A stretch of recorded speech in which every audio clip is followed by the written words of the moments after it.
اس حدیث مبارک میں حضور نبی اکرم صلی اللہ علیہ وآلہ وسلم کا عظیم معجزہ بیان ہوا۔ اگر برتن نچوڑا نہ جاتا تو گھی کبھی ختم نہ ہوتا۔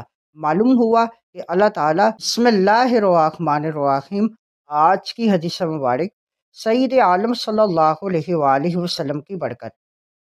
صحیح مسلم حدیث نمبر 2280۔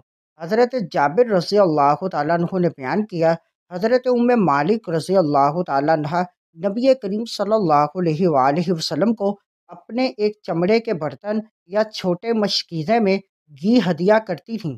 پھر ان کے بچے آ کر سالن مانگتے، حالانکہ گھر میں کچھ نہ ہوتا۔ وہ اسی برتن کی طرف جاتی جس میں حضور صلی اللہ علیہ وآلہ وسلم کو گھی دیا کرتی تھیں، تو اس میں گھی موجود ہوتا۔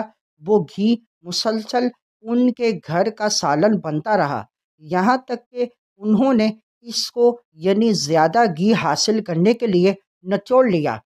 پھر وہ نبی اکرم صلی اللہ علیہ وآلہ وسلم کی خدمت میں حاضر ہوئیں اور گھی ختم ہونے کی شکایت کی۔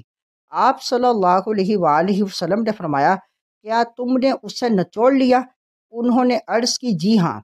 آپ صلی اللہ علیہ وآلہ وسلم نے فرمایا، اگر تم اسے یعنی ایسے ہی چھوڑ دیتی تو وہ قیامت تک موجود رہتا۔ اس حدیث مبارک میں حضور نبی اکرم صلی اللہ علیہ وآلہ وسلم کا عظیم معجزہ بیان ہوا کہ آپ کے ساتھ گھی کی نسبت تھی اور اس گھی کے ساتھ برتن کا تعلق تھا، تو بالواسطہ نسبت نے اپنا رنگ دکھایا۔ اگر برتن نچوڑا نہ جاتا تو گھی کبھی ختم نہ ہوتا۔